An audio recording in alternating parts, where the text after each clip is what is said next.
All right.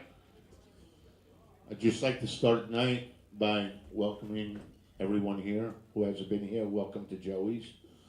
We have a lot of different stuff going on all week long, and Sundays, every fourth Sunday of the month, is a really special time for my friend Rick and his comedy team.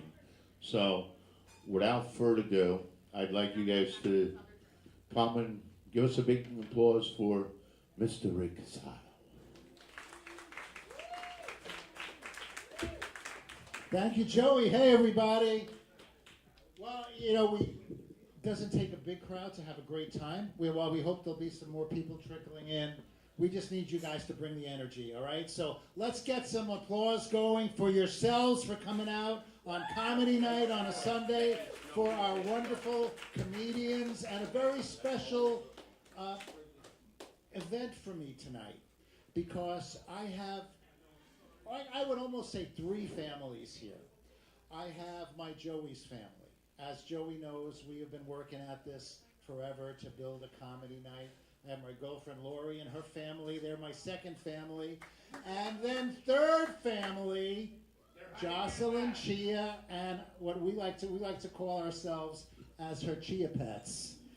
All right, because we all had the opportunity of working on improving our skills as comedians with the hilarious Jocelyn Chia. And Jocelyn Chia will be our headliner tonight. You guys can come out anytime. We have you hidden in the corner. Eat up, drink up. You're the guests of Joey's tonight. And we are so very, very, very exclamation point cubed excited to have you here.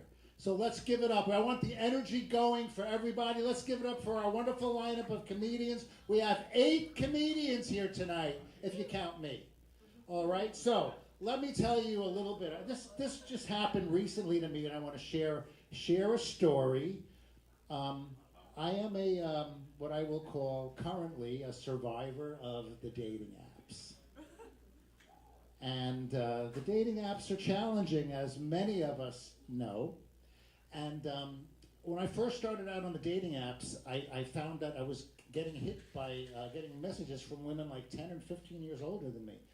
And I couldn't figure out what was going on, but I went to my profile and I realized I had forgotten to check prefers ambulatory. And things, started improving rapidly. So and now I just found out that I was wasting my time on the dating apps, because there is, I think, a surefire method to meet women that I stumbled across by accident just last week. So I'm meeting Lori and her family for dinner, and I'm early. And, I have a bouquet of flowers with me, because they didn't know I was coming. It was a surprise. So to stay out of sight, I go to this nearby bar, and I sit down with a bouquet of flowers. Gentlemen, if you want to meet women, go to a bar and sit down with a bouquet of flowers. I am there for 10 minutes, sitting down, minding my own business. Woman number 1 comes up to me and says, "Oh, are those for me?" And I was so panicked, I actually almost gave them to her, like, yeah, sure. 10 minutes later, woman number 2. "Oh, who's the lucky girl?" I'm like, oh my God, this is unbelievable. 10 minutes later, woman number 3, and this time I'm ready, because I want to totally get rid of her. I say, "Yeah, they're for my mother." And she says, "Well, you know what they say." No. What do they say? "If you want to know the way the man will treat a woman, look at the way he treats his mom." And she sits down next to me. So, should I unfortunately find myself single sometime again? I'm just going to go to bars with a bouquet of flowers and let things unfold. And of course, you have to be careful. I mean, you can't show up at the same bar repeatedly. I think they might catch on. So, things that you can't make up. I want to start with something that it is absolutely 100% true and hysterical. And some of you here have heard me do this before, but there are a lot of new people. So I'm going to try to do something really, really risky and incorporate some technology into my act. So bear with me here as I go to this, and I've been having better luck. Let's see. Okay, good, it's working. Okay, I gotta stop it, and I gotta go back to the beginning now. So in my job, I have to write a lot of reports, and a lot of these reports begin with a yes or a no answer. So in order to get everything right, even though I think I've gotten the report correct, I then have Microsoft read the report back to me. And I noticed that the inflections that Microsoft has incorporated into their software are really, really fascinating. So to start with, so that it's going to be a yes or a no and an explanation. This, and I swear this is 100% true, you can do this yourself, just go to Microsoft, have these words read back to you, and you will get this. Just use the female voice. This is a no.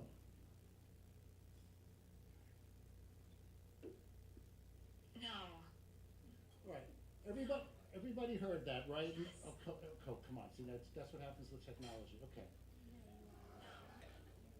Everybody heard that. Flat, no inflection, no nothing. Let's hear that no again. No. Now, let's compare that, and again, this is just the word yes with a period after it. Let's compare that to a yes. Yes. Is that a little arousing or what? Well, let's see what happens if we string 3 yeses together. Yes. Yes. Yes. I had to close my door. And now, 3 yeses followed by a lowercase o period. Again, no punctuation, no exclamation points, no nothing. Yes. Yes. Yes. Oh. Mission accomplished.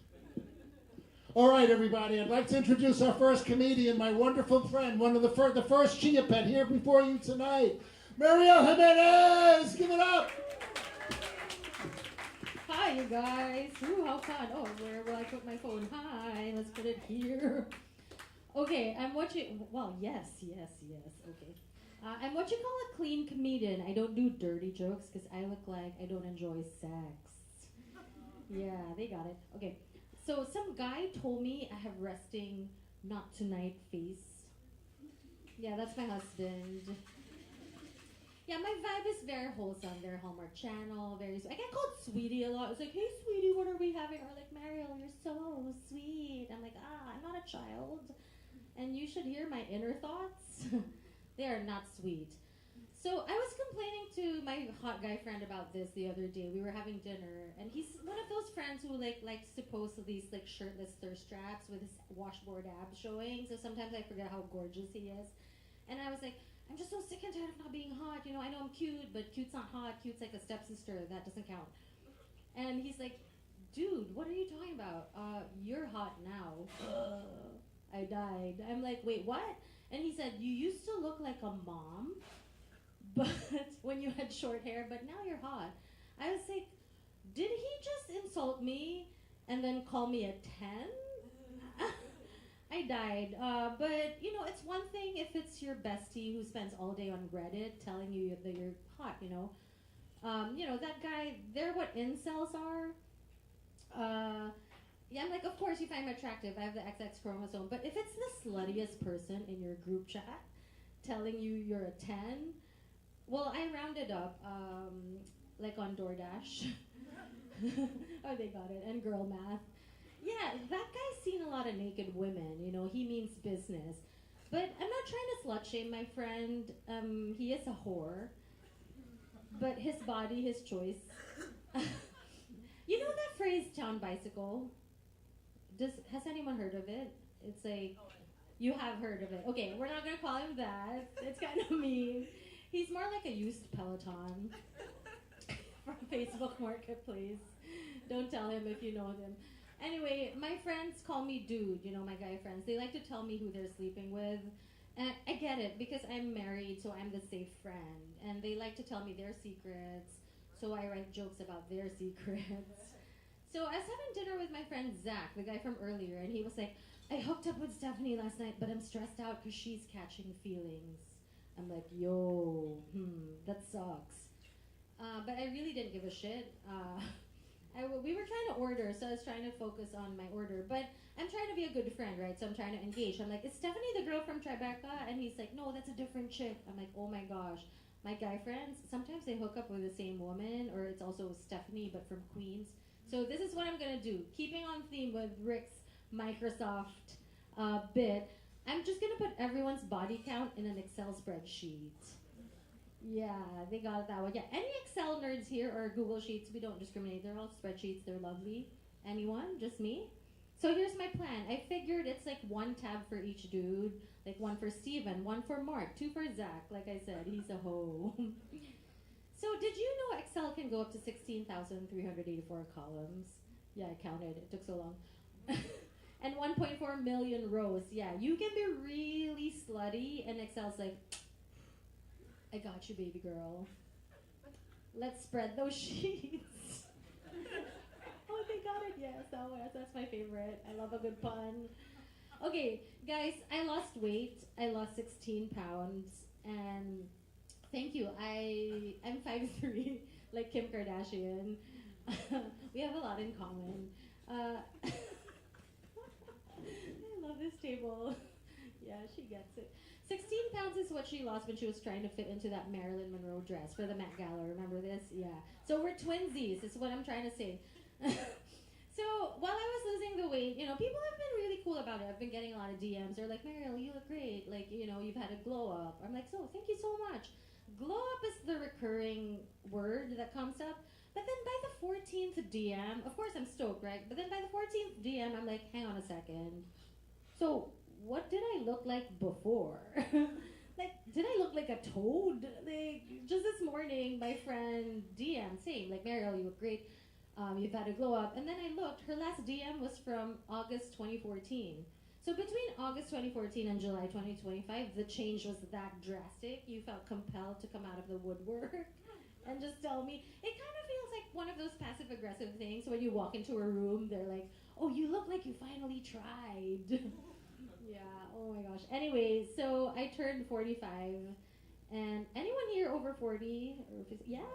Yes. Hi, guys. See, aging's weird, right? It's such a weird feeling. I know I don't look it because I'm Filipino, you know, Asian. You know that phrase, black don't crack, Asian don't raisin. Yeah, there's a third one. Did you hear the third one? Third one is Asian gets Botox. Yeah. Of course I get Botox. I'm a mommy. I'm tired all the time. Like, I wake up and I'm like, oh, I'm so tired. It's only July. Wake me when the New Year's Eve ball drops, right? Should they get it? The girl in the bar. Are you a mom, too?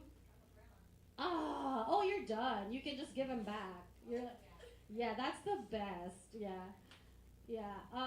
So I feel very self-conscious about aging, and I realize it's because I'm around all these Gen Z comedians. I have a lot of Gen Z friends. Clap if you're Gen Z. It's this table. Hi, you guys. You know, comedians shit on you all the time, but you're adorable. I love you. I mean, I have notes, but the pros outweigh the cons. I feel like that mom in Mean Girls trying to be cool in front of her Gen Z buddies. Yeah, I drink Diet Coke even if it makes me gag. Yeah, because that's what Gen Z's like, apparently. The Diet Coke, not the gagging. Although I heard some of you. We're not going to unpack that joke because I'm a clean comedian. Remember, they're like laughing. Yeah, we got to talk. Okay. Okay, I'm going to tell you a secret. I'm very self-conscious about aging. I'm very vain. So I'm trying to keep up. So this is a secret. So every time I text a screenshot to a Gen Z friend, I shrink the font on my phone. Yeah, they got it.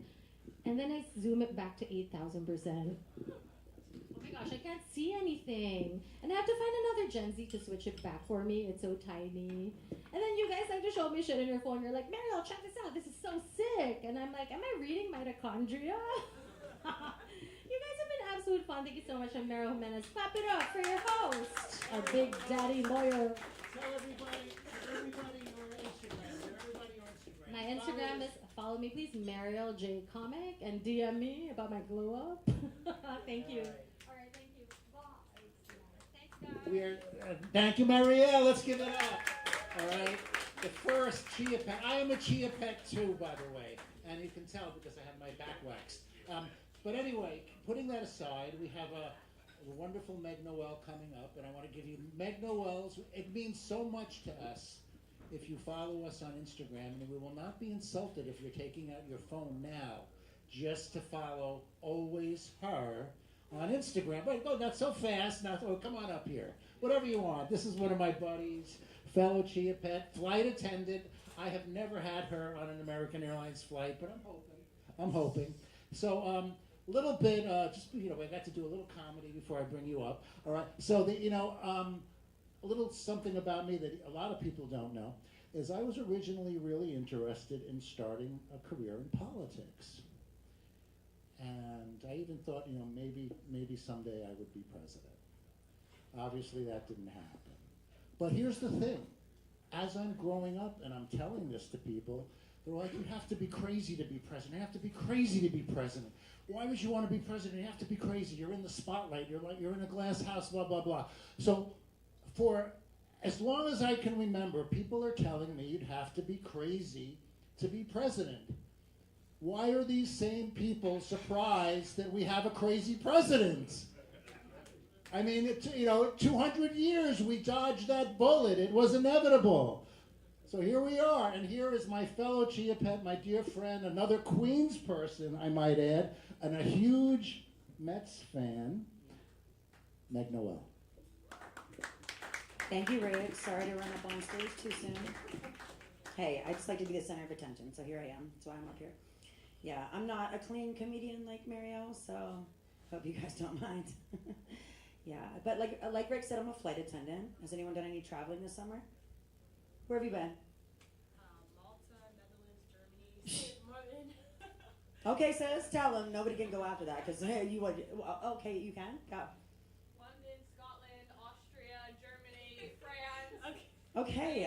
I like this because I've been Costa Rica, London, Milan, Punta Cana, Cancun. So I mean, we've been around. The hoes are getting around right now, right? Good for us. A hot girl summer, right? My kids are at their dad's house this summer. Yeah, and I've been through like 3 situationships already, and I love this for me. It's good. I mean, it's not good, but it gives me a lot to talk to my therapist about. But as a flight attendant, I've noticed people bring a lot of shit with them that they don't need, mainly their kids. And I promise you, I'm not bringing mine. I leave mine at the bodega, right? Dude, just bye. And I'm just a firm believer that what you do in another country doesn't count, right? Right? You agree with this, right? So I just got back from Mexico, and all those shots I took, tequila didn't count. All those tacos I ate, those calories didn't count. All the dudes I fucked, the Dons and the Jolios, they didn't count. Like I said, I've been in 8 countries in the last 6 weeks. I'm not keeping track, I promise. Yeah, I just like to leave my morals right there on the jet bridge, pick them up when I come back through customs, Just little 5-year-old Bobby doesn't need to meet Meg from Mom's Gone Wild, so it's good. Yeah, people always ask me is it lonely to be a single mom? And I tell them no, the kids are usually around, so I don't have to drink alone. Yeah, I've been doing a lot of drinking alone this summer, which is also what we're talking to my therapist about, so. Probably the bad dating and the drinking goes hand in hand, but I don't want to admit that. Yeah. Like Rick said, he's off the dating apps, but I've been using a new one. You guys have probably heard of it. It's called Uber. Mainly Uber Black. And I'm here to tell you that the rumors are true. They're usually bigger and also usually late. And also my favorite late night ride. Yeah. Good. Kids are weird, and they ask you a lot of crazy shit, right? My little one came out a few weeks ago. It was around midnight, and she looked at me and she goes, "Do you hear that?" And it was as silent as this room is right now. And and I said no, so I got closer to her room, and I hear. and it's my upstairs neighbor having way more fun than I'm having.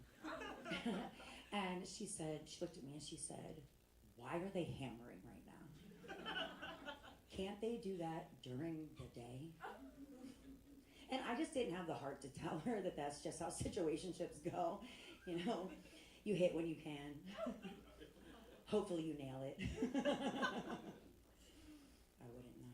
I mean, I do, I know, I do. Just we're not counting any of that, remember? Yeah, so the dating is like tough these days. My best friend had the clap so many times, it was damn near a standing ovation. Trying to be safe out here, friends. I told you this was not a clean set. I'm glad you guys are hanging in there. It's a fun crowd up here. And I thought I was in a different state.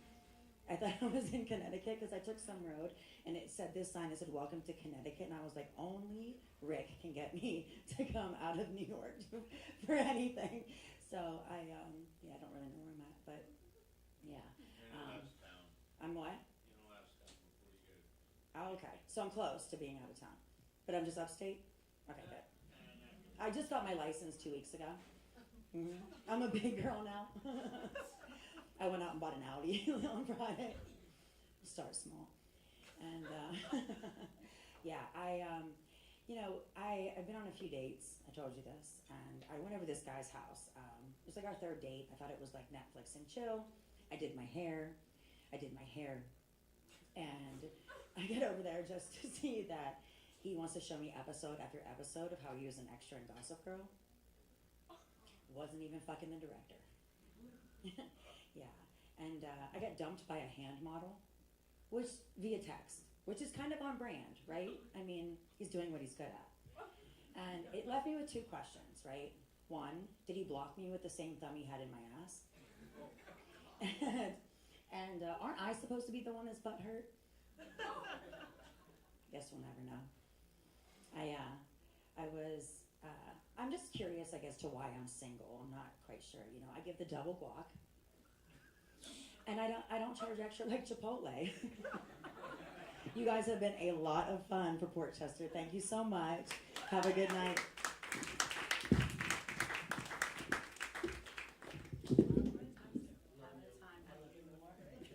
Meg Noelle, let's give it up. All right, and by the way, I'm so glad that Meg got an Audi. I had an innie. So picking up a little bit on kids. Like one of my favorite comedians is Nikki Glazer, and I'm sure a lot of you have heard her specials on her. And she talks about not wanting to have kids. And if I could spend a little time with Nikki, I would say having kids is the greatest adventure you can have in life. And I'm going to tell you some true stories about my kids, and particularly my very colorful daughter, Celeste. And Celeste is about 4 years old. In the back of my car, we're just driving any other day. And out of the clear blue, she says, "Daddy," I go, "Yes, sweetheart. Who's going to live in our house when we're all dead?" I was really not expecting that from my 4-year-old daughter, Celeste. And of course, I didn't know how to answer. And but then another funny Celeste story, and this is an ongoing source of guilt now. Celeste is 26 years old, so this happened 20 years ago. Anybody ever go to Red Rooster on Route 22 up near Brewster for burgers, and they have a miniature golf course? I think this makes me like the worst father ever. We're playing miniature golf, and little Celeste is like 5 years old, and she's about to putt, and the windmill is turning behind her head. And I know she's about to back into the windmill. And I said nothing. And I'm watching, and the windmill hits her head, and I immediately feel terrible. And she doesn't just cry, but she does what I would call like the constipation cry, where the expression changes for about 5 to 10 seconds before the cry finally comes out. It goes something like this.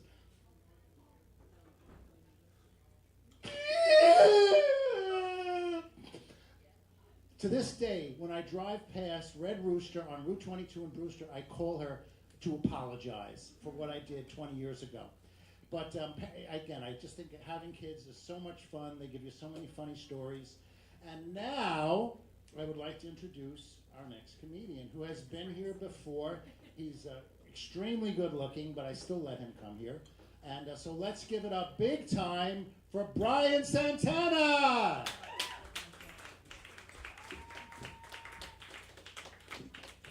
And your Instagram, Brian, is? My Instagram is, I accidentally wiped my ass with a Clorox wipe recently. Actually, that's my favorite joke. I'll save that one for the end. My name is Brian Santana. My father's name is Carlos Santana. He's not the Carlos Santana. He's still a Carlos Santana. But I did some research. The Carlos Santana, he is 77 years old. His wife is 63 years old. That's a 14-year age gap. My Carlos Santana, 55 years old. His wife, 32 years old. It's a 23-year age gap. Who's the real rock star here, guys? I'm from Puerto Rico. You know our national anthem, Despacito? I moved to the US about a decade ago when I married a white woman. Her and I have been divorced now for 3 years. We have a young son together. He's 5. He's with his mom because she's not trying to make money doing stand-up comedy. That's how custody works. Next time you're up in front of the judge, don't tell him you do stand-up comedy. You won't get any custody. Trust me. For a while, I was in a relationship with a Latina. I'm a dangerous individual. She said it. Now, Latinas, pretty scary women. She was a Latina plastic surgeon. Now, a Latina, when she's angry with a knife, will cut your dick off. A Latina plastic surgeon, when she's angry with a knife, will slice it off and reattach it to your forehead, fully functioning. It's called the Puerto Rican unicorn. I'm in a good relationship down there. She's a Filipina. The Latinas are the Asians. Through her, I learned that in her culture, grew up where public displays of affection are a little taboo. Okay? And I'm an affectionate guy. I like to show my girl that I like her when we're out in public. So one time, we're at the coffee shop, and I try to make a move, and she tells me, "No, Brian, it's just not the place. You have to wait till we get home." So I take my penis out of her matcha tea. Just had to wait till we got home. She likes to talk about work when we're doing stuff together, cooking, for example. The other day, we were cooking. She was talking about work.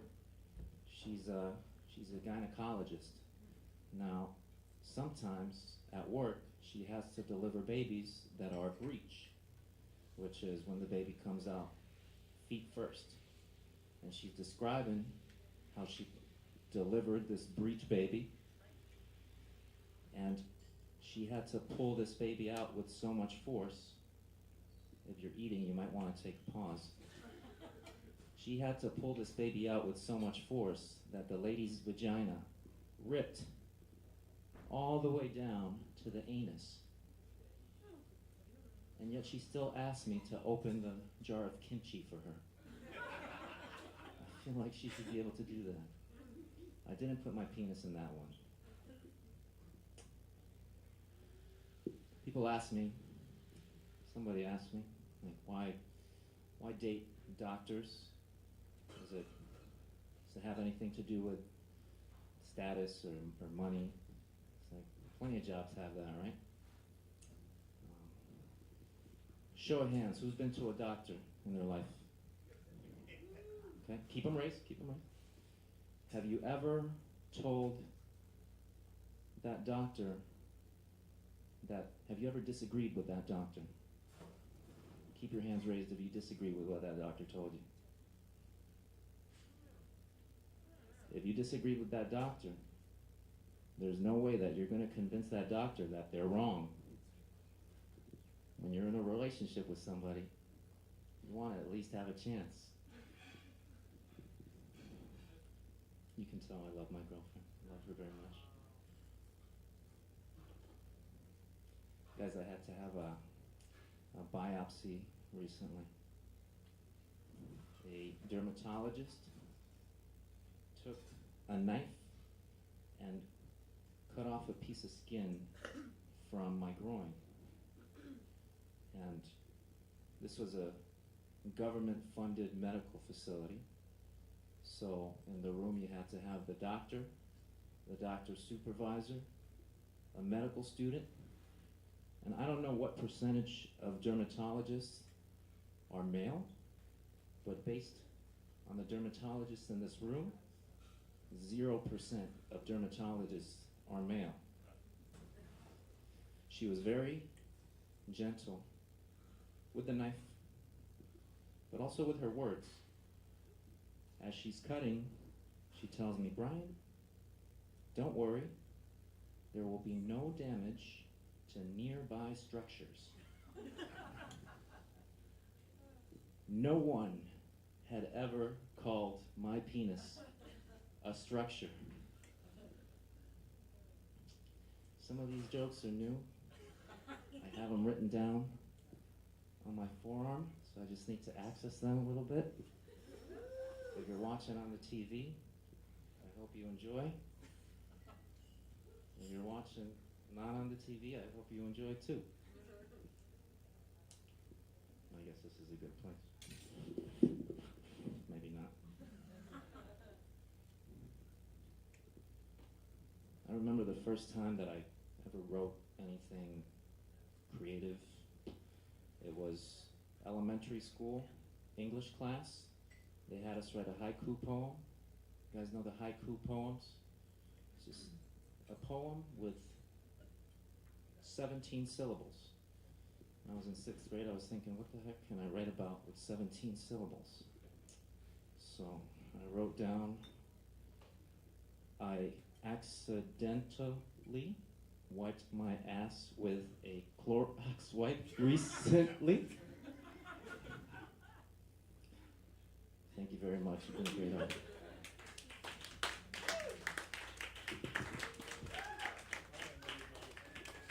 Brian, in case you couldn't guess, is a personal trainer. And Brian Santana, you can find him on your Instagram. And again, we love to have followers. It makes me a little jealous because I remember when I was Brian's age, and I'm not going to say I was quite that cut, but it wasn't that far off. And now going to the doctor is a different experience than it was when I was a young, strapping man like Brian. Do we have any medical doctors with us here today? Okay. Oh yeah, Joey, funny, yeah. Well, I know you are my therapist, and I give you credit for that because. But anyway, here's the reason there is no medical doctor here is really because they have no fucking sense of humor whatsoever, and so I am. The true story. I'm with my doctor, Dr. Bleekman, and he tells me that I have a benign tumor. And he says we're going to do a biopsy on it, and it's either going to be a meningioma or a schwannoma. And I'm like, well, what's the difference? And I look at him, and he looks at me, and I ask him what I think any patient would ask is, does the schwannoma come with hummus? No response whatsoever, just stares at me. Dr. Bleekman, he is very well named. So then he proceeds to go through a list of things that are wrong with me. I have a herniated disc. I have a bulge disc. I have a tear of the medial meniscus. I have a tear in the supraspinatus tendon. And he goes through this whole list, and he has this whole list of different things we're going to do to treat different body parts. And I look at him, and I say, could you possibly give me like an electric shock or an injection that will flatline me and then revive me in like 2 minutes? And he looks at me like I'm from another planet, like, you know, why on earth would I want to do that? And I said, well, maybe I just need a reboot. You know, it works for my laptop. All right, our next comedian is really a rising star all over New York. She produces her own comedy show regularly at the St. Mark's Comedy Club.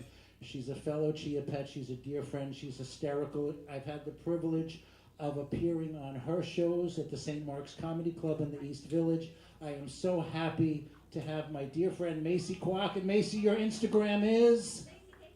Macy KK. Macy! You want the stand or do you want the mic? What do you want? Thank you so much. One more time for Rick, everybody. Whoa. Oh my God, I'm in Connecticut. Oh my God. No, you're not. It's still New York. New York, okay. I don't know where I am, but I'm very happy to be here. You guys look awesome. I'm everywhere anyway. I'm originally from Hong Kong.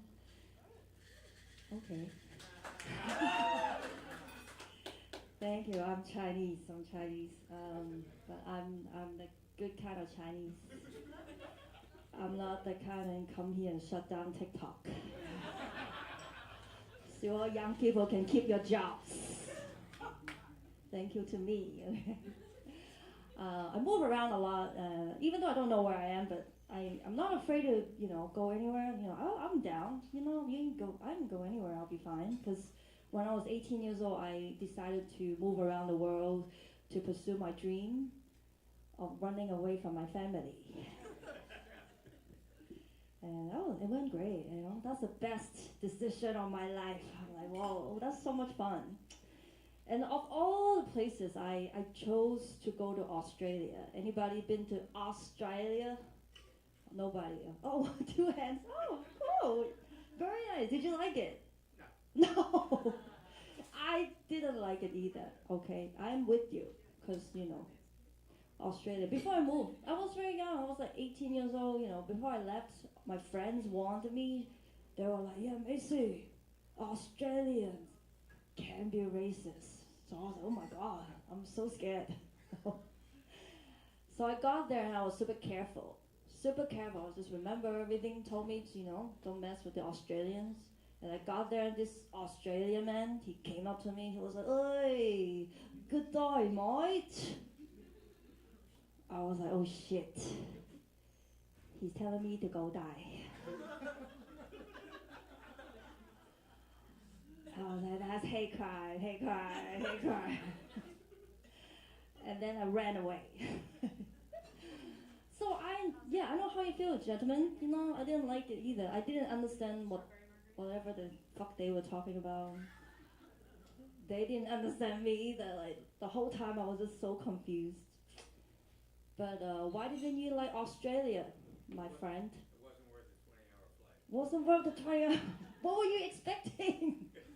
More white people? But no, America is nice. I was there for so long, for more than a decade. Can you believe it? I wasted my time. And I had to work too immediately. I was an overseas student, a Chinese overseas student. That's what you do. You find a job immediately. And the only place who hired me was a bubble tea shop. Run by an Australian man. I was like, why Steve Irwin stealing my job? And the guy was like, yeah, I will only hire you if you speak fluent English. And I just got there, so I had to lie, And there was no Duolingo to save my ass. So I was working there, and my boss asked me one time, he was like, yeah, Macy, where's Peter? My coworker. And I didn't know how to say he was on vacation. Then I said, yes, Peter has passed away. But he'll be back on Monday. Peter's Asian, he still work after he dies. that was my Australian experience. Did you do anything special in Australia? Anything? My son got married. Wait, what? You met? My son got married. Your son got married to an Australian woman? Yeah. Okay, they still married then? Okay, okay. So they live there now? No, they moved back. They moved here, yeah. So she got a green card now. Very cool. So yeah, good, good. So you live in Port Chester? Oh no. No. Nearby. You're here for us. Close by. Close by. Very cool. So you're not gonna go back to Australia anytime soon, yeah? No. No. Do you have like grandchildren here? I do. How many? Just one. One. One. Okay. Very Chinese. One. One. That sounds like a Chinese restaurant. One. Okay. We win everything. One. Oh, good. What's your name? Macy. My name or the kid's name? Your name? Bob. Bob. Oh, clap it for Bob, everybody. Yes. Bob, yeah, conversing with a Chinese woman on stage. Very nice. Yeah. But now I'm here now, Bob.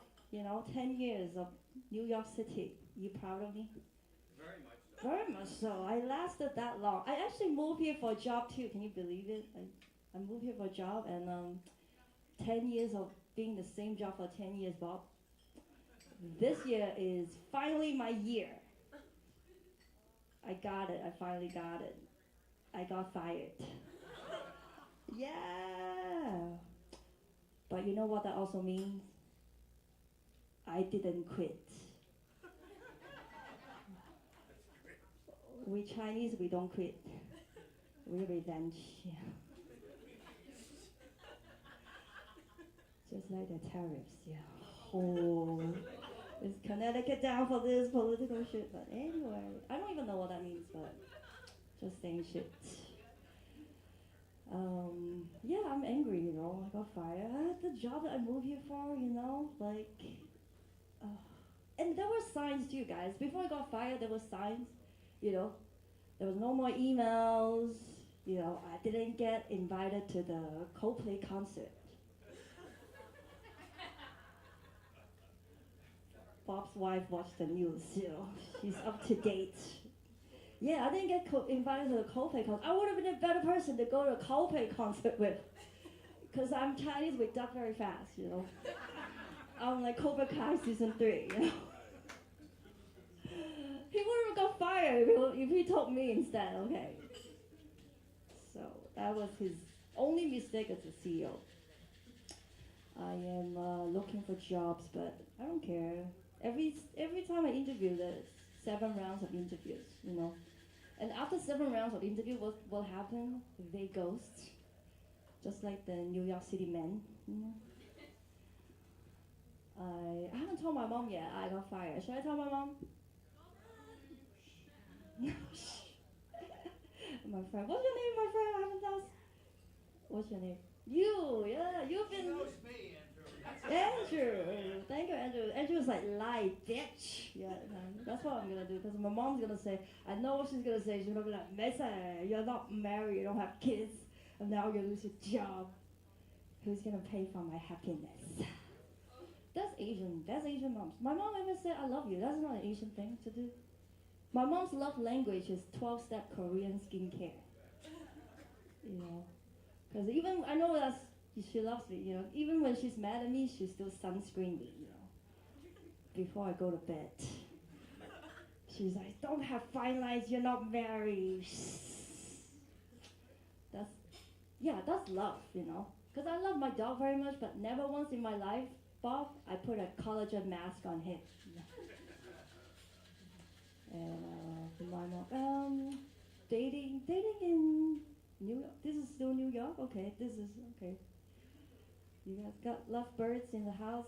Some couples here. Bob's doing great in life. Got families and grandchildren doing great. So my mom's like, yeah, why is everyone married? You're not married, huh? Well, what's 10 years? I was like, yeah, dating in New York City is very different. Dating in New York City is like running a startup. Because it's always early stage. And I'm still looking for my seed investor.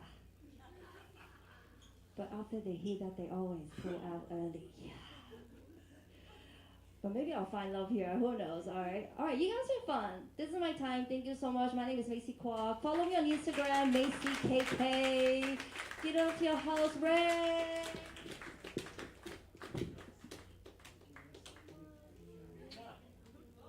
So excited. Thank you, Macy. Again, Macy, St. Mark's regular. She hosts her own show. She produced her show there. So please follow Macy on Instagram. So I'm shopping the other day. And one of my items on my shopping list is peanut butter. And so I'm reading the ingredients. Because I want to make sure I get the salted kind, because, you know, the salted peanut butter has more flavor.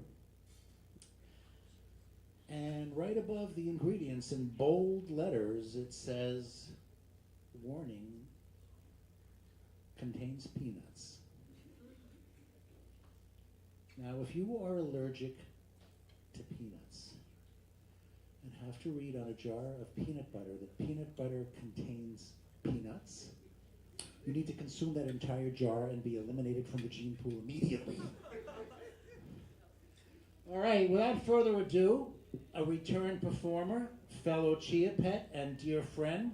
I would like everybody to, and again, we have such an international group tonight, now coming to you from France, but not Paris. Oh my God, you gave it all up. I did, I just blew your whole act. Please give it up for my dear friend, who also is a wonderful cabaret singer, and you can follow her on Instagram at Life with Flo, right? Is that right? Yes.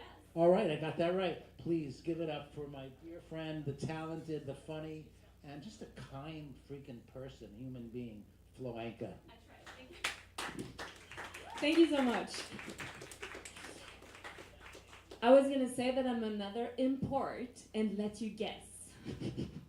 And then I was gonna say, oh, I have a déjà vu. I feel like I've been here before. Rick, how many times? This is number 3. Oh my God, I'm a regular. I feel so special. Okay, cool. So do you know how I know I'm not in France right now? It's the glasses, right? Those are big glasses. When you're in France, even the water is like beer, and then like wine. You have to because the glasses are not the same size. Size is important. It matters, right? So anyway, I want to be a good person, so I was getting some bags, right, made out of bamboo, because I want to be green to protect the environment. But actually, they don't work. Did you know that? They decompose down my stairs. They're not supposed to do that. They're supposed to decompose in the ocean. Right? Well, it's unfortunate. I found a solution. Right now, I bring back my eco-friendly trash in a nice, sturdy plastic bag. Because my stairs are more important than the dolphins.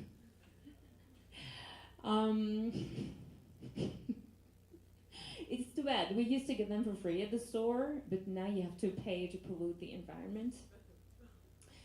So anyway, in New York City, we have a new law, right? You must compost, otherwise you get a fine. And I'm like, how could they tell it's mine? I'm French, right? We invented molded cheese. We don't, we eat the trash. We serve it with a nice Pinot. That's right. Sometimes I even date guys, and then they happen to have an expired penis. So I guess that makes me the compost bin. All right. So is anyone here worried about deportation? No. Sorry, right. Not me. I got my citizenship. This is good. This is a good thing. You guys are like very worried. Yes, now I'm happy I can pay taxes like everybody else, right? I can, no more work under the table. If I complain about the government, now I feel like I belong.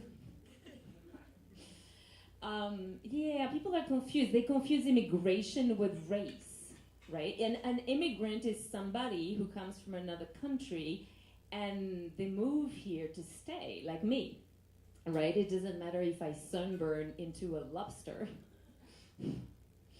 No, I was gonna say shrimp, but lobster is better. Isn't it true, right? You're supposed, it's like if you're French, you're not supposed to be feeling sorry about coming from another country. Anyway, yeah, sometimes people tell me I don't deserve to call myself an immigrant, right? Because my ancestors were not oppressed. And I'm like, excuse me, right? Can you imagine what it must have felt like for my ancestors when, the Russians beat Napoleon and then, the people from the colonies took back all their stuff. You should know your history. Anyway, and what about the Statue of Liberty? Right? So she's allowed to be an emblem for immigration, and I can't, right? She's a French woman, right? I mean, I guess she does, dress like shit. She's wearing this, baggy clothes from an Italian designer. Right? If you're a French woman, you're supposed to show a little leg, right? Like a respectable French lady. Did you see this news about the French First Lady, right? She can slap her husband in public, right? That's respectable. In the US, if you slap people in public, you get banned from the academy. That's annoying. Anyway, so the truth is the Statue of Liberty was intended as a gift to Egypt. So the crown she wears is a Muslim symbol. I'm not sure if she would make it through the immigration today. They seem to be really rough on the Muslims. It's too soon. Anyway, France didn't know what to do with the statue, so they had to re-gift it to you.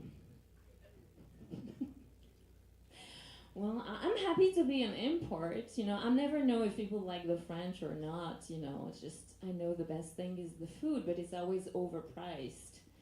The best thing about living in New York is the amount of Maine per square feet, right? Because you can try on any size and color before you take it home. I like to get the ones that are geographically desirable because my walk of shame should not involve a bus. Yeah, you have to live 10 minutes away from my house. Because it's not what is it called? It's not called a commuter shame, right?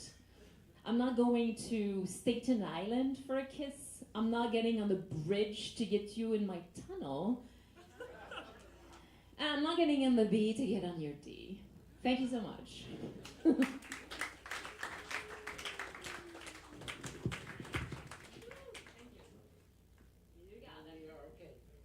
All right, let's give it up for Ankah. All right, and now for a little Middle Eastern flair, keeping our international menu going, the very talented musician, comedian, and dear friend, Shareef Taher. Give it up for Shareef.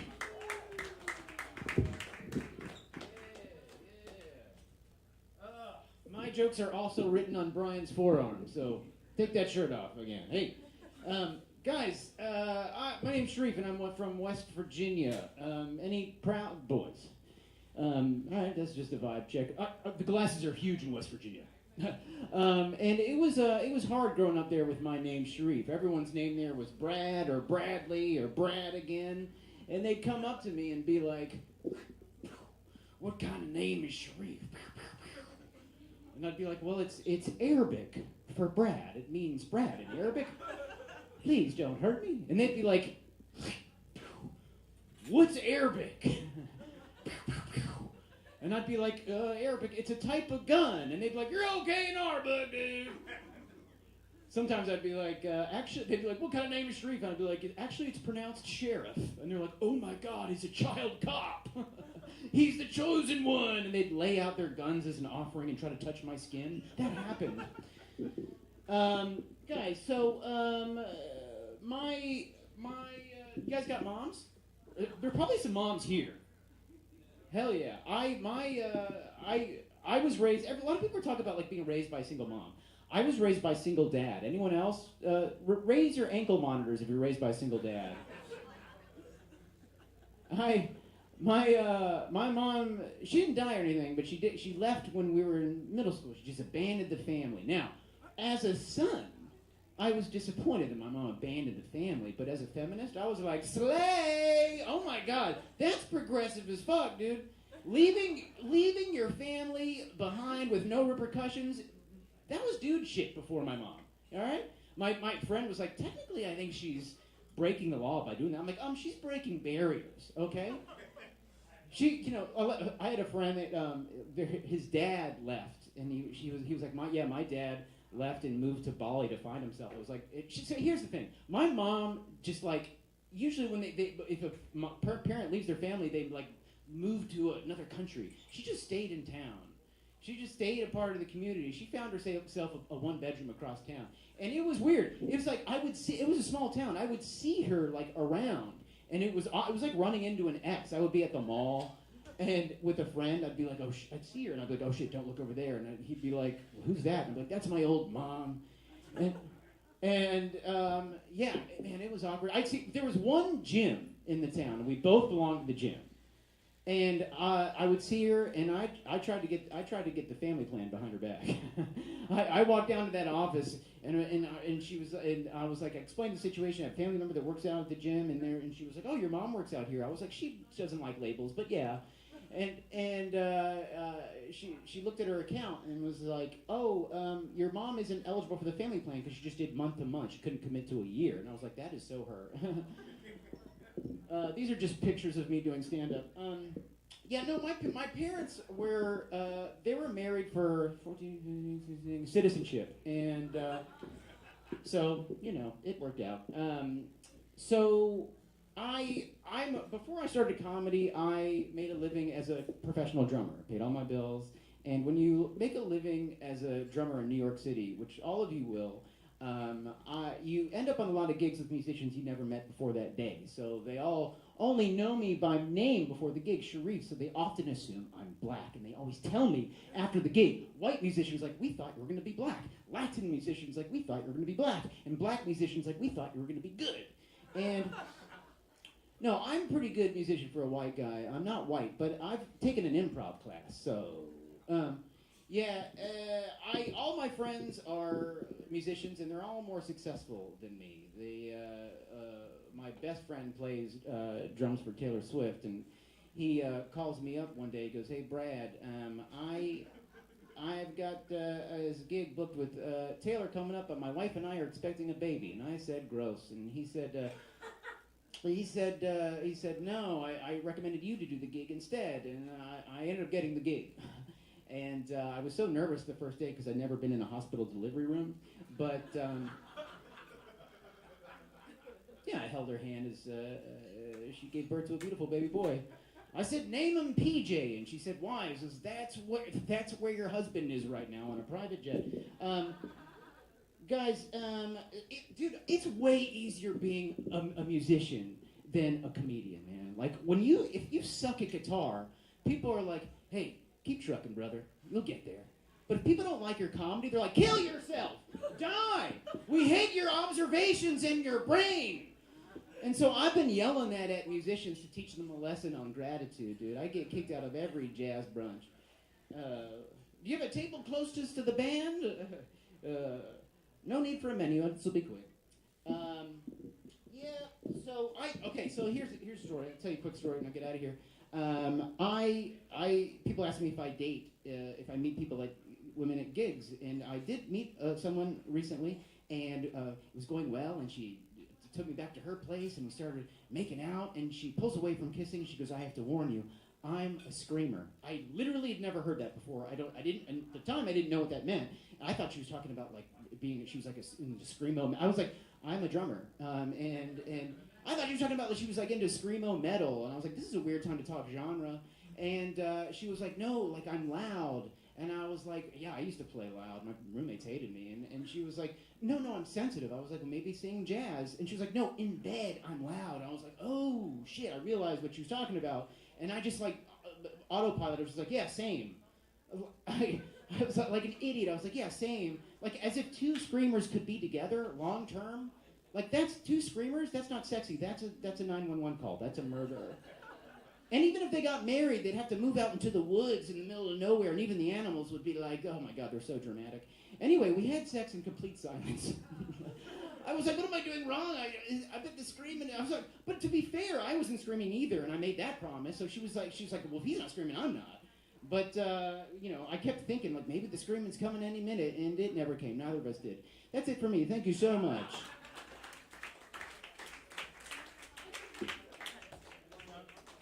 Shareef, give everybody your Instagram, Shareef. Oh, I don't. No one cares. It's okay. I care.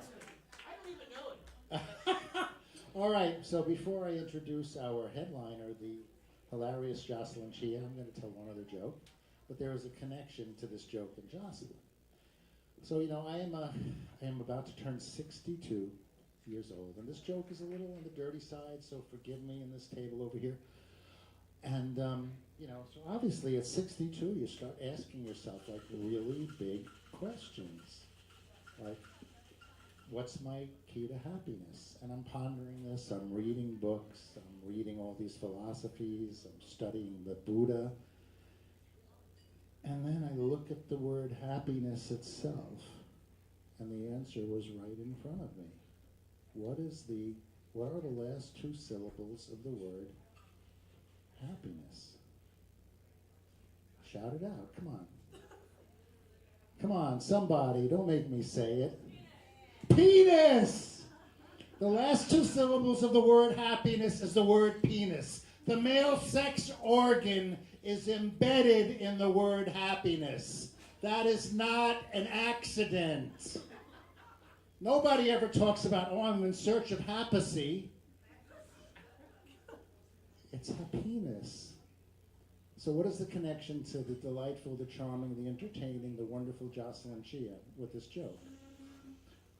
As I mentioned, every comedian here tonight has been in Jocelyn's comedy class. And the goal of the comedy class was to make Jocelyn laugh. We would tell her jokes, and Jocelyn would stare at us with this blank expression. She was the toughest fucking audience, but she made us tough and hard and learn our stuff. So that joke was the one and only time I made Jocelyn laugh out loud. So to this day, I think of Jocelyn every time I tell that joke. Now, please introduce our headliner, international star, hysterical, dear friend and mentor, the one, the only, Jocelyn Chia.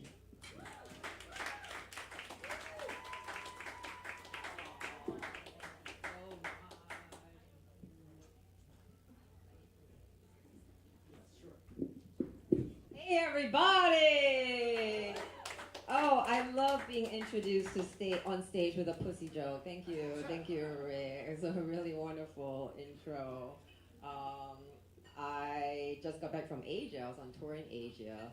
And one thing I don't miss about America is this one thing that only happens to me here. Y'all recognize this when you're walking down the street and someone's coming right at you and they don't move even a little bit.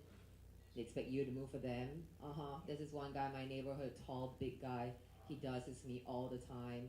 I saw him again last night. I was like, this time I'm gonna make you move for me. All right, I've been listening to Kanye West. So we're moving towards one another, getting closer and closer and closer. He still doesn't move, so all of a sudden, bam, I ran over him. I was driving. Can those people back there, they don't want to see the show, is that right? Like, can you guys even see me when you're all the way back? If you guys want to come forward, come forward. We can all kumbaya together, have a great time. Yes, cheers, come on over. So I grew up in Singapore. I'm Chinese, like Macy. Macy, do you get this question when a white guy hears you're Chinese? Does he always ask you, you're Chinese? Do you speak Mandarin or Cantonese? Right? Why the fuck do white guys ask us this question? I've been here 30 years. Not once have I answered to the white guy. I speak Mandarin, and he replies to me, 你讲中文，我也讲中文，我的中文非常好. No, they just say, cool. Why do you ask me this, Bob, huh? One white guy explained, he's trying to let you know that I know something about your culture. I'm like, really? But that's not me asking you. Bob, so white guy, are you into cryptocurrency or fantasy football? Yeah, are you white too? This guy, ethnically ambiguous looking guy, is he white? I'm half white. Half white, and the other half? Asian. You're half white, half Asian. Oh, what's your Asian side? Korean. Korean. And are you Asian? What kind? You're what? Oh, both of you are Korean. Oh my God, Koreans, they're the best looking. She what? This is my mom. No, this is your mom? Wait, for real? No, who believes she's his fucking mom? I mean, there's no way. That's a joke, right? I mean, that's not a joke. I need your ID. I need your fucking ID, girl. Show me your ID. How old are you? This is crazy. You're a mom? No! 57? No, shut the fuck up. What the fuck? You're 57? This is crazy. Oh my God. Okay, we need. What is your skincare routine? Okay, is this the Korean? Oh, is this better? Wherever I want. Hey, everybody! Hey, I got freedom now. Woo! I can go wherever the fuck I want. Yo! What's up? What's up? Okay, back to this young-looking bitch over here. 57 years old. Yeah, there is no. Okay, come on, ID. Show us your ID. Did you con her when she came in? I absolutely did. You did, right? See? Okay, good. How old is she? She's 42. No, really? Okay. All right. So do you use Korean skincare? Yes, Korean skincare. Which brand? Now we all want to buy. Like we're gonna buy the Korean skincare brand and then buy the stock in the company. What brand is it? Oh, it's Suwasu. Yes, I totally know. Wow, your son is loving this conversation. I mean, you're not bad looking too. Do you guys live here in Port Chester? Where do you guys come from? I live in Yonkers. Yonkers. Oh, and you guys don't live together. No. So are you single? Yes. You are single. Really? Oh, any single guys? You. Are you single? I'm not. But I am tonight. But I learned how to speak Mandarin just because I love Chinese people. Oh, you like Asian women? Mandarin.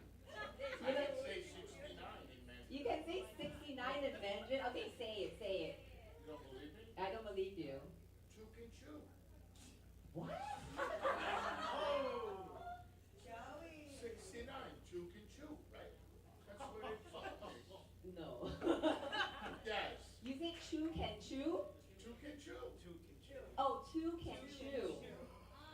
69. Two can chew. Oh. Yeah, stick to your day job. Okay.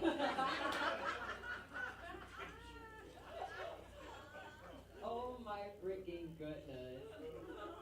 Actually, once I met this American guy, he didn't do the whole Mandarin Cantonese thing. He said this, oh, you're Chinese? I know about China. You guys have the Great Wall. What kind of fucking stupid flex is that? That's like saying, oh, you're French? You guys have the Eiffel Tower. Oh, Egyptian? You guys have the pyramids. America, you guys have no health care. I was at the doctor the other day. The nurse asked me, oh, what insurance do you use? Blue Cross? I said, oh no, fingers crossed. I'm actually moving to Spain. I'm moving to Barcelona. Oh, thank you. This is how I know you're not from New York City, okay? Because when I tell New Yorkers that I'm moving to Barcelona, they'll always correct me. They'll say, it's Barcelona. It's Barcelona. But here's the thing, if you're from Barcelona, you don't pronounce it Barcelona, you pronounce it Barcelona. So these New Yorkers are being assholes. And they correct me with so much confidence. It's like meeting a Chinese person and being like, oh, you're Chinese? You guys have fortune cookies. No, we don't. Oh, you guys eat kung pao chicken. No, we don't. Oh, you guys eat dogs. Sometimes. I used to be a lawyer. What do you do for a living, Mom? You're a pharmacist? Oh my God, you're smart and pretty. Why are you single?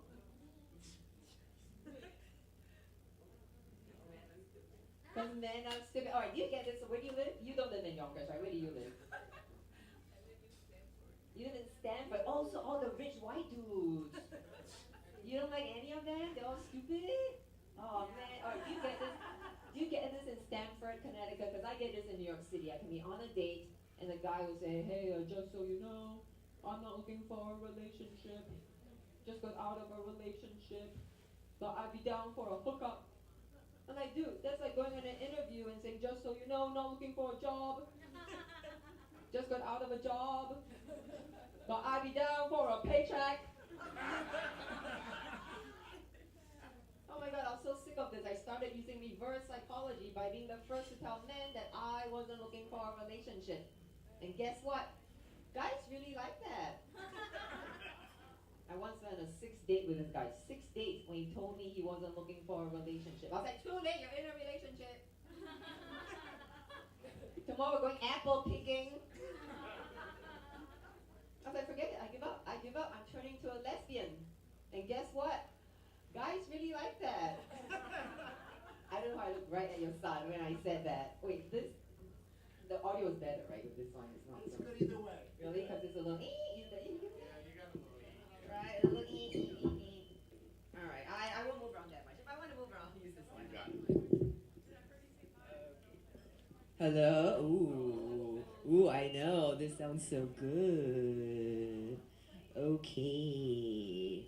Alright, let's continue the party. Alright, so I used to be a lawyer, and I was dating a fellow lawyer, and I worked 100 hours a week, so I was always thinking about work. One day, I came home, and my lawyer boyfriend decided that was the night he's gonna try and dominate me in bed. Yeah. But I was too corporate because it didn't work. He was like, get down on your knees. I was like, but what is the objective?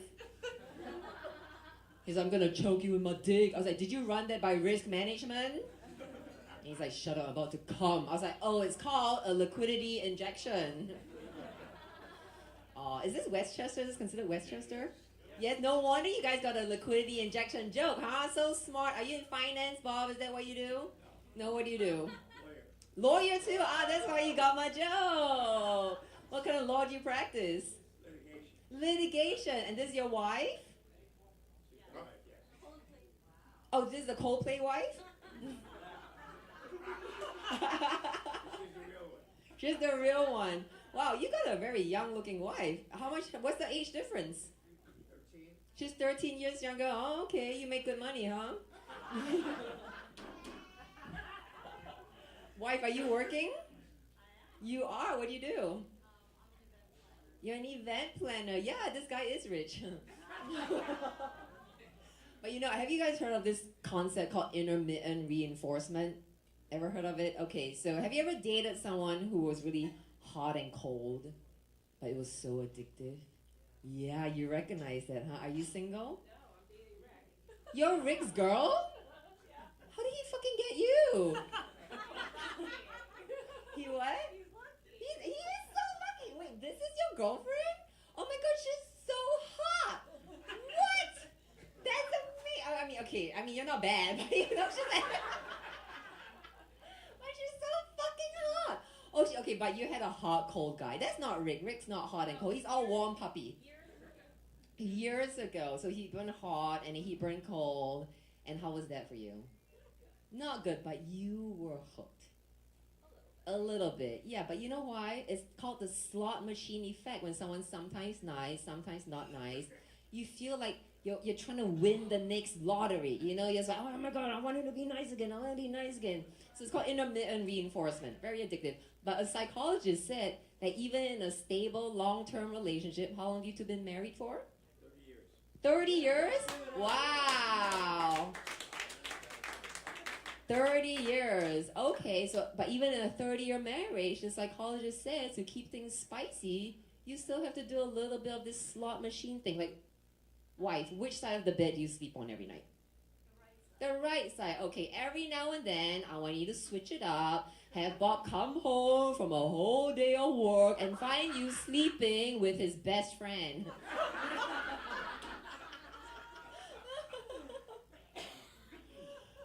So one time though, after a show, this guy came up to me. He's like, "Yo, comedian, you're funny, man. Can you dominate me in bed? Torture me, make me suffer, make me cry out in pain." I was like, "Oh my God, are you on crack?" So we're in bed, and I took out his tie, tied up his left hand to the bedpost. I took out his belt, I tied up his right hand to the bedpost. I took a pair of panties and I stuffed in his mouth. And then I leaned in his ear and I said, "Let me tell you about my day." He was like, oh,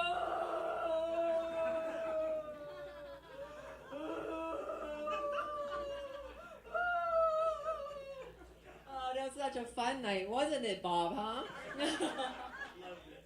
You loved it. Oh my God. How did you two meet, by the way?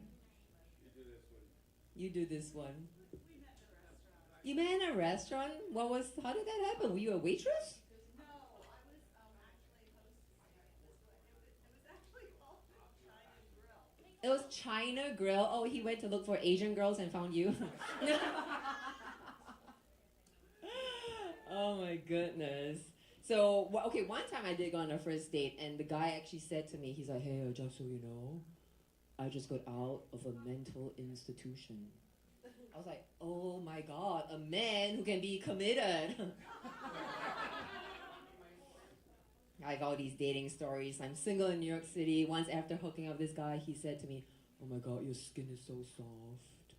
Can I cut it up and put it on the wall so I can keep touching it?" That's a true story. I was like, "Holy shit, what else do you like about me?" Speaking of Koreans, oh my God, you're a Korean mom.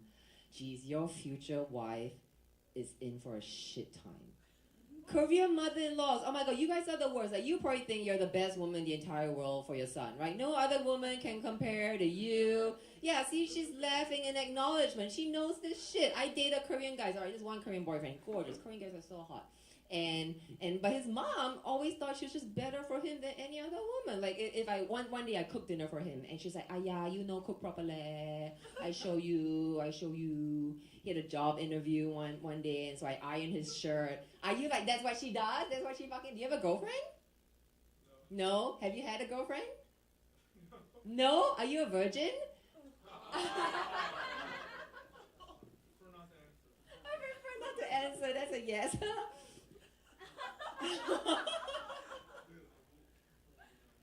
What do you say?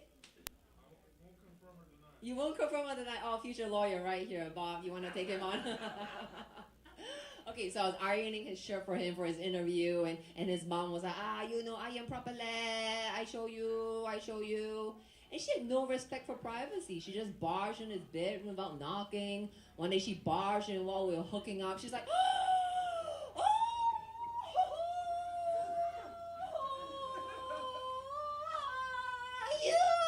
no suck dick properly.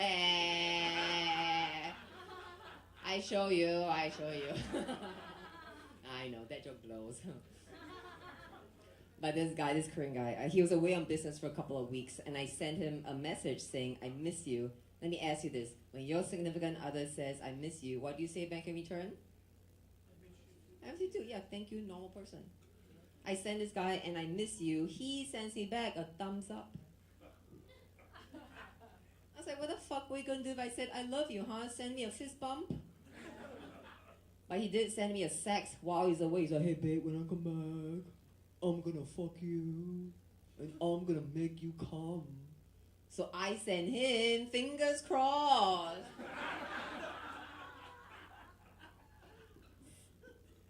I love how Bob's wife is laughing, and Bob's like, "I don't get it." Rick, how did you meet this beautiful woman? Hinge.com. Oh, on Hinge. friends. Okay, so what's the best thing about Rick? Oh God. What?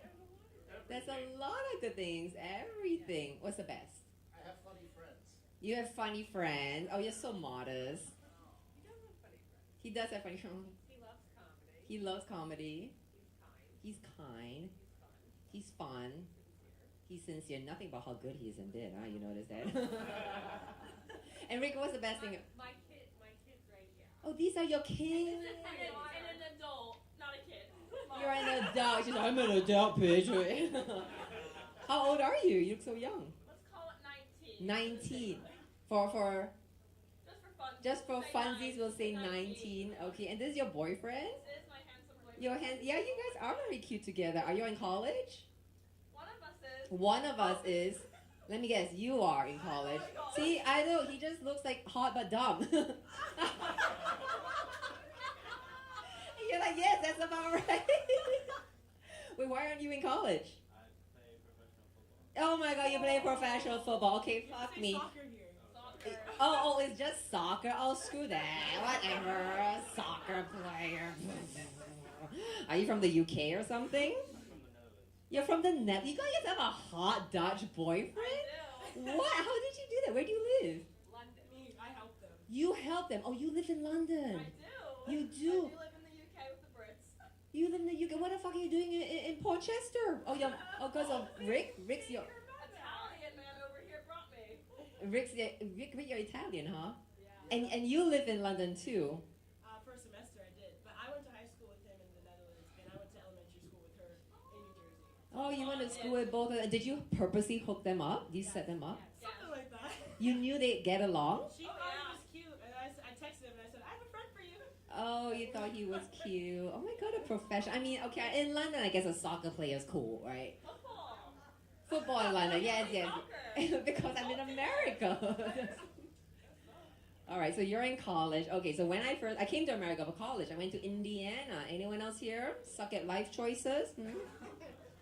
And the first thing I learned is that y'all white people can't tell Asians apart, right, Mom? Yeah, I learned this because back in college, when I went to the bars with my Asian friends, we could all get in with one ID. I am 30 years out of college. Those Asian girls are still using my ID. This is my dad's ID. I know you're doing the math. I know, I'm also 50. This is 50 in Asia, right? Suck it, white people. Black don't crack, rice stays nice. And I went to a Starbucks. I was so fresh off the boat. I went to a Starbucks, and the barista asked my name. And I just gave my Chinese name. I said, my name is Xie Bizhi. He said, how do you spell what you said? And I said, oh, first you draw an orangutan. Climbing a tree fall down, kill orangutan. That is the first letter. And he just wrote Jackie Chan. And the first time I hooked up with an American boyfriend, okay, we won't make fun of you two sex life because Mom is here. But the first time I hooked up with an American guy was so weird because he kept asking me questions in bed. He was like, who's your daddy? Who's your daddy? I was like, Anthony Chia. Why do you need to know my dad's name? Do you need to find you an internship? And then my American friends had explained to me, they're like, oh my god, Jocelyn, you're so silly. The answer is supposed to be it's him. I was like, oh, you guys are fucked up. But the next time we hooked up, I was prepared. And I'm a straight A student. When I know the answer, I'm eager to give it. So we're hooking up, and before he could ask me the question, I answered him. I said, you're the father. You're the father. Oh, where are you going? But now guys don't say, who's your daddy, right? Now you guys are more woke. Now you guys are like, who's your non-binary authority figure? And we have to be like, they are. My guy friend, he was asking me the other day, hey man, you guys use the term mansplaining in the UK? Yeah, so my guy friend was asking me, he's like, hey, what's the difference between mansplaining and just explaining, huh? I'm just explaining to women. So I had to say to him, oh, mansplaining is when a guy's explaining to a woman, but she thinks that he is ugly. Right? The ladies got it, huh? Yeah, exactly. It's so true. When the guy's explaining something to me, he's not hot, I'm like, shut the fuck up. But if he is hot, I'm like, oh, I don't know anything. Oh my god, what is Chinese New Year? Oh my god, you're so smart. That's why you're the assistant manager at Best Buy. So I posted this joke on Instagram, went very viral. 3 million views. But then I had all these guys attacking me in the comments. Because they're ugly. And they started shitting on my looks. They're like, you're so ugly. How dare you comment ugly? Actually, that hurt because I grew up very unattractive. I grew up in Asia. I had those super thick glasses. I had acne. I wore braces. I was fat. But Asian fat, so 120. I love how the white people laugh. The Asian girls are like, 120, so fat, what's so funny? So I was in France recently. We have a French performer. Anyone, y'all been to France, right? Yeah. Did you realize that the French can speak English, but they won't?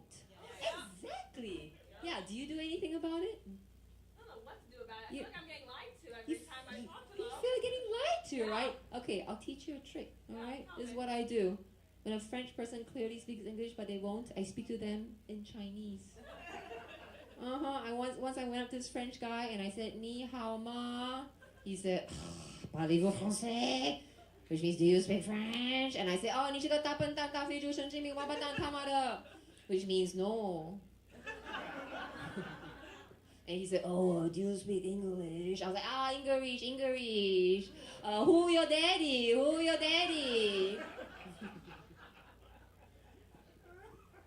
So I have this one girlfriend. She's a New Yorker, but every time she gets into trouble, she'll use a southern accent to get her out of it. Anyone here from the South originally?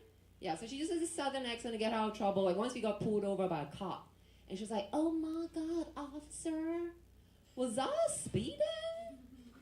Oh, I was just trying to get home to my mama. Oh, she's so sick. In the back seat is my homemade soup. I was like, bitch, in the back seat is weed. But it worked. The cop let her off. I was like, oh, cops here love accents. So the next time I got pulled over, I spoke to the cop in my southern China accent. I was like, officer, me love you long time. Sucky, $5. And he said, nice try. I know who you are. I've seen you on TV. I was like, oh my God, it sucks to be so famous. I know you're like, I've never seen you, bitch. But then he let me go because he turned out to be a fan of Jackie Chan. You know, they're saying America is so divided that we should separate liberals from one country, conservatives another country. I'm pretty liberal, but when I heard that, I was like, no, we can't do that. If America ever goes to war, I want conservatives defending us.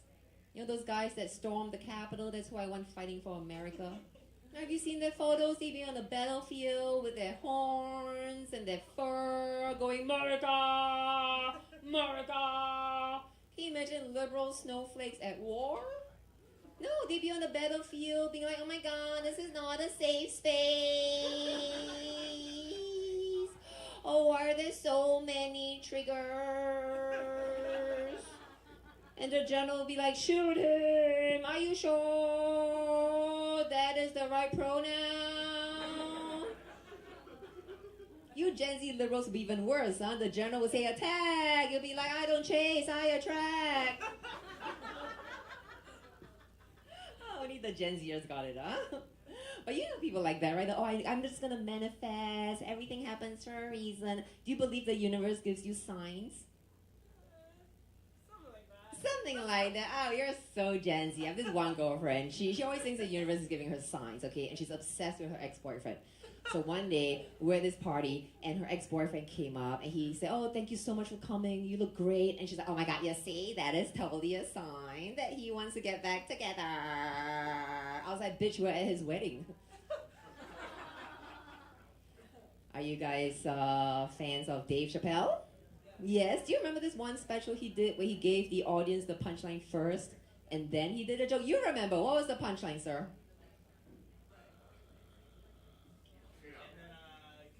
Yeah, I kicked her in the pussy. Did you find that funny?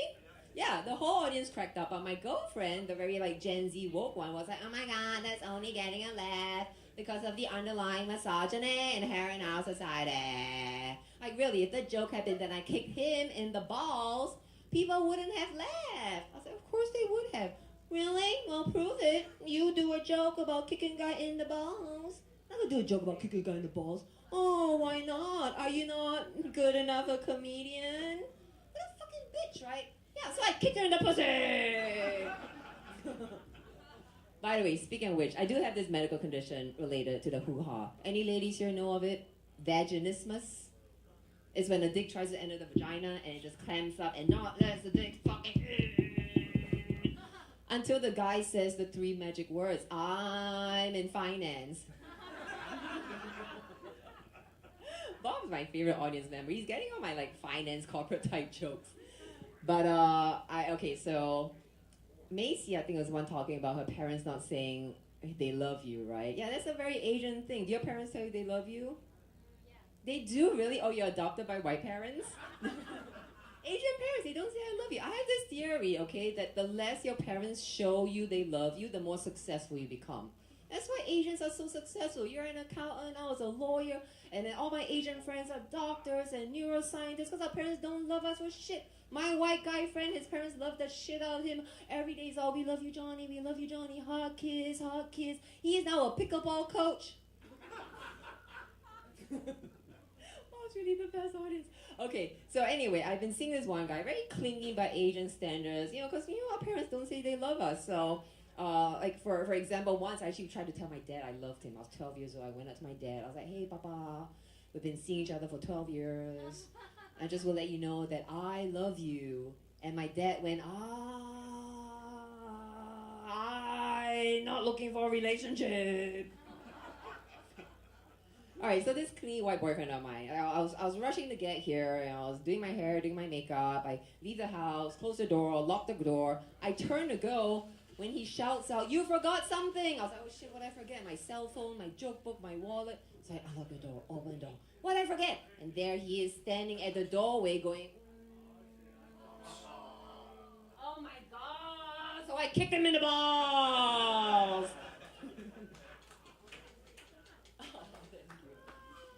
So I got very viral 2 years ago with this joke that I did.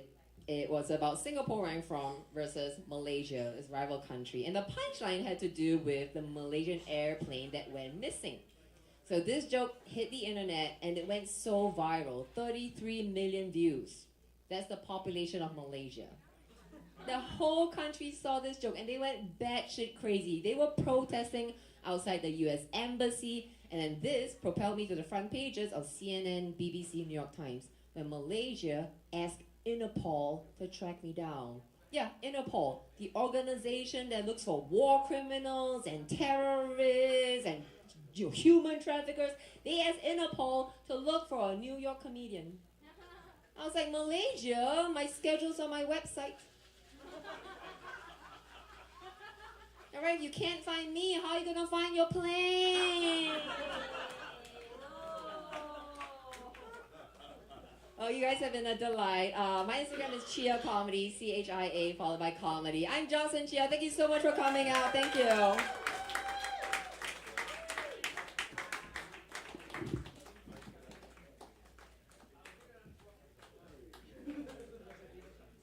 Jocelyn, where were you appearing where other people can catch you in the next couple of... You're in the country for about a month, right? I'll be in New York City for a month doing shows around the club. And any particular clubs we should check out? Gotham and the Comedy Cellar. Comedy Cellar, but that's like the epitome of the Greenwich Village comedy clubs. To be a cellar comic is a very big deal, as Jocelyn taught us in her class. Right, so please, give it up for Jocelyn and all our comedians. Thank you so much for coming out. And please remember, we're here the last Sunday of the month. We want to pack this place. We're bringing some of the best comedians from New York City here, and we need you. And thank you. You have been a wonderful audience. Thank you for turning up tonight. And by the way, is the food here amazing or what? Yes. All right. Good night, everybody. Thank you.